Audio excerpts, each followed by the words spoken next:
ब्रह्म ब्रह्म कपाल श्राद्ध कहते हैं, उसकी बड़ी मान्यता है। यहाँ करने से ऐसा कहते हैं कि ब्रह्म कपाल श्राद्ध के बहुत रीजन है, लेकिन एक ये भी है कि जैसे श्राद्ध पक्ष जब आता है, यदि उस समय अपने पितरों का स्मरण करके आप ब्राह्मण भोजन या श्राद्ध ना कर पाओ और आप बद्रीनाथ में ब्रह्म कपाल श्राद्ध अपने पितरों का कर दो, तो श्राद्ध पक्ष में न भी कर पाओ, भूल जाओ, तो उसका दोष नहीं होता।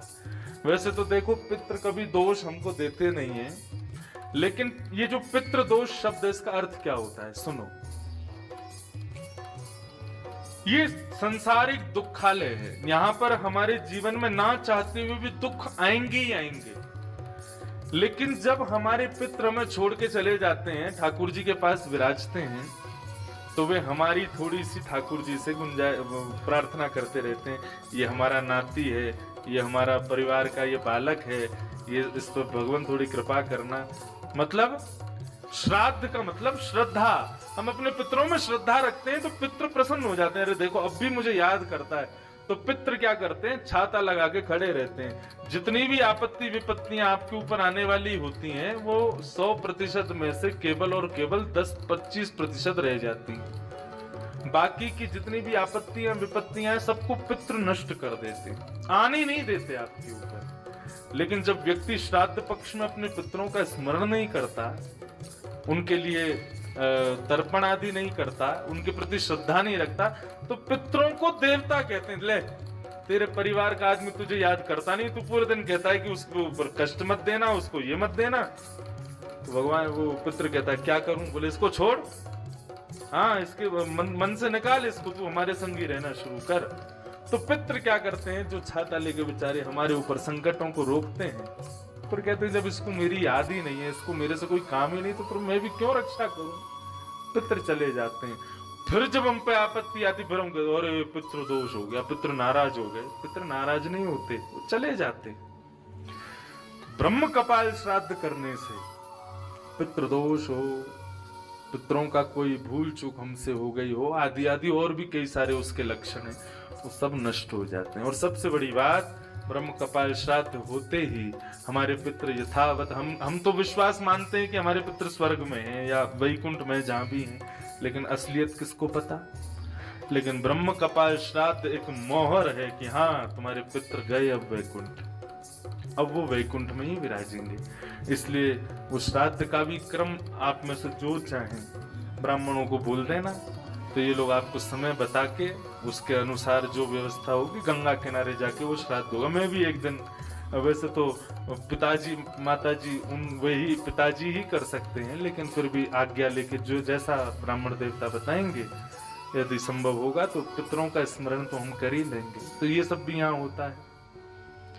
संत भोज, ब्राह्मण भोज आदि की भी व्यवस्था यहाँ पर कुछ रखने का भाव तो था कि नित्य सुबह कुछ वितरित हो, खिचड़ी वितरण हो, आदि आदि जो यहाँ संत आदि विचरण करते हैं, उसका भी भाव है। जिसकी इच्छा हो ब्राह्मणों से सब बात कर लें। तो ऐसी ऐसी यहाँ छोटी छोटी सब व्यवस्थाएं, और उसमें आप सब लोग जैसे अपना करना चाहो करो। रात्रि में उत्सव होंगे, उत्सव की कुछ व्यवस्था हो, या कुछ सजावट आप कर सको, कुछ लाके कुछ नया कुछ कर सको, वो भी अपनी तरफ से आप सब लोग कर सकते। तो ये सब भाव हैं। आइए आज महात्मा की कथा में हम लोग प्रवेश करें, और फिर कल से दिव्य दिव्य कुछ प्रसंगों पर हम लोग चर्चा करेंगे।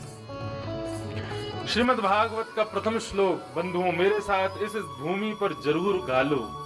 भागवत की प्रादुर्भाव स्थली है, यहाँ श्रीमद् भागवत का जन्म हुआ है। सब लोग मेरे पीछे बोलना, सच्चिदानंद रूपाय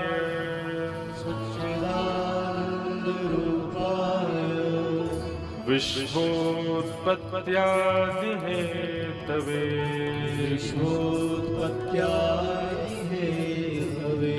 तापत्रय विनाशाय श्रीकृष्णाय वयं नमः। ओम नमो भगवते वासुदेवाय। नमो भगवते वासुदेवाय। भागवत के महात्मा का प्रथम श्लोक। महात्मा का मतलब आप जानते हो, महत्व। कथा का महत्व क्या है? वैसे तो देखो, महत्व जानने की इच्छा वो लोग रखते हैं जिनको किसी वस्तु पर अविश्वास हो। हमें थोड़ा सा अविश्वास है, इसको सुनने से क्या होगा जरा बता दीजिए। ये है महत्व।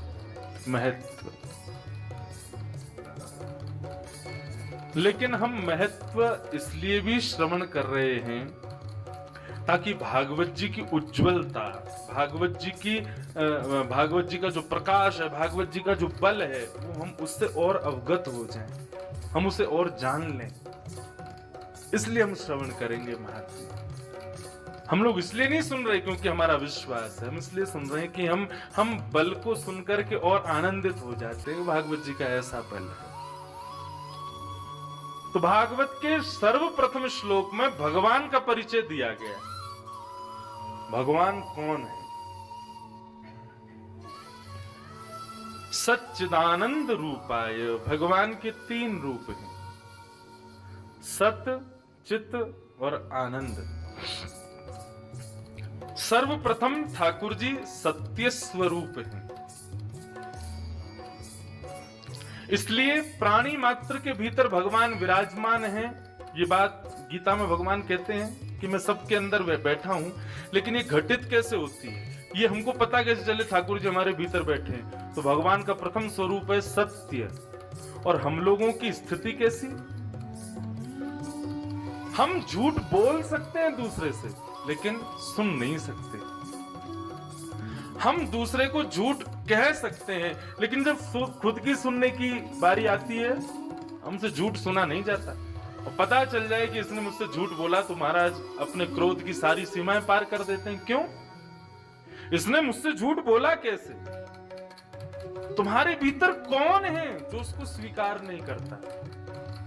सत्य स्वरूप नारायण, जो उस असत्य को कभी स्वीकार नहीं करता। जैसे रॉन्ग पासवर्ड आप एटीएम में डालो, फोन में डालो, लैपटॉप में डालो, वो मना कर देता है इनकरेक्ट पासवर्ड। और बार बार यदि डालते जाओगे तो वो बंद और हो जाता है कुछ देर के लिए। ऐसे ही मानव के जो ये कान है ना, यहाँ से शब्द रूपी पासवर्ड अंदर जाते हैं। यदि वो सत्य हो तो एक्सेप्टेबल होते हैं, लेकिन जब वो असत्य होते हैं तो हमारे आंख, नाक, कान सब लाल पड़ जाते हैं। क्यों? तूने असत्य कैसे बोल दिया मुझसे? क्यों नहीं स्वीकार कर सकते असत्य? क्योंकि भीतर नारायण बैठे, उनका प्रथम स्वरूप है सत्य।